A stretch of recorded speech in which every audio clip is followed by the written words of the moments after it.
Welcome to the deep dive. We've got quite the source stack on classic success literature.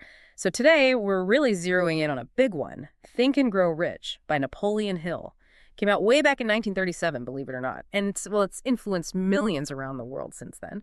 What I find really fascinating, and why we wanted to tackle it in this deep dive, is how Hill actually did his research. He didn't just sit in an office and think things up. No, he spent over 25 years actually talking to, interviewing, studying the most successful people of his time. We're talking Henry Ford, Thomas Edison, Andrew Carnegie, the real titans.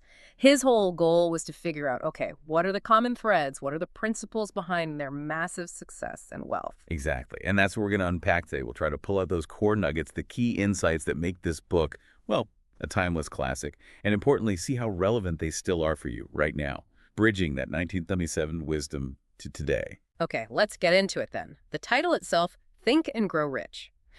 It kind of sounds like it's purely about money, maybe, but it feels much deeper, more about a fundamental shift in mindset. And one of the first big principles he hits on is this idea of a burning desire. Right. And it's crucial to understand it. He doesn't mean just like casual wish or a hope. He frames it as the absolute starting point, an unwavering, almost obsessive desire. It needs to be so intense, he argues, that it becomes this powerful faith, this belief you can achieve it. It's not just thinking positively.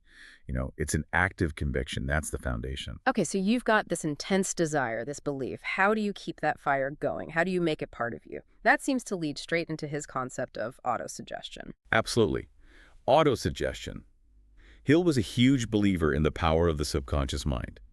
And autosuggestion was his method for essentially programming it.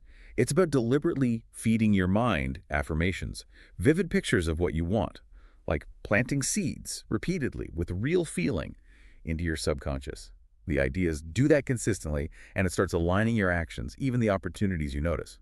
Basically programming yourself for success. Okay, that makes a certain kind of sense. But it wasn't all just internal mental work, was it? He also talked about external factors, like knowledge.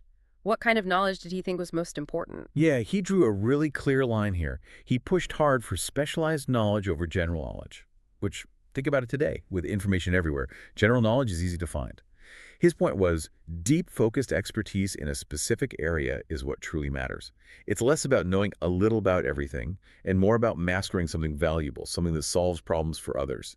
Become indispensable in your niche. And then there's persistence. We all kind of know persistence is good, right?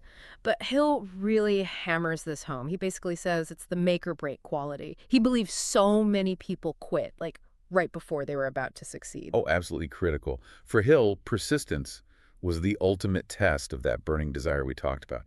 It's the sheer grit that carries you through when things get tough, and they always do.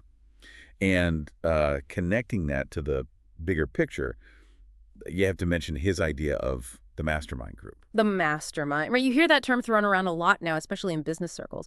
What was Hill's original take on it? Why did he see it as so powerful? It wasn't just, grabbing coffee and chatting. For Hill, a real mastermind group was a dedicated alliance.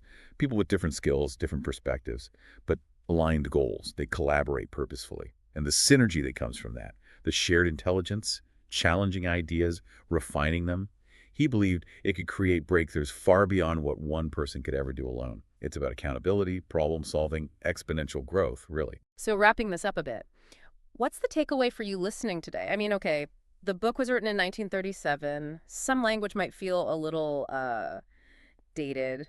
Maybe some concepts are a bit abstract. But those core ideas seem incredibly powerful still, very motivational. Exactly. It's not a step-by-step manual for getting rich quick, despite the title.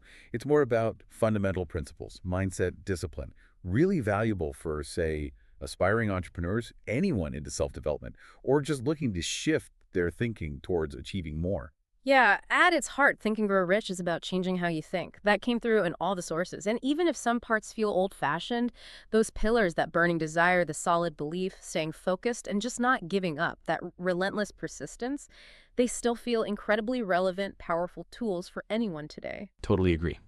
And maybe a final thought for you to consider. Since the book is fundamentally about changing your thinking, just reflect on this.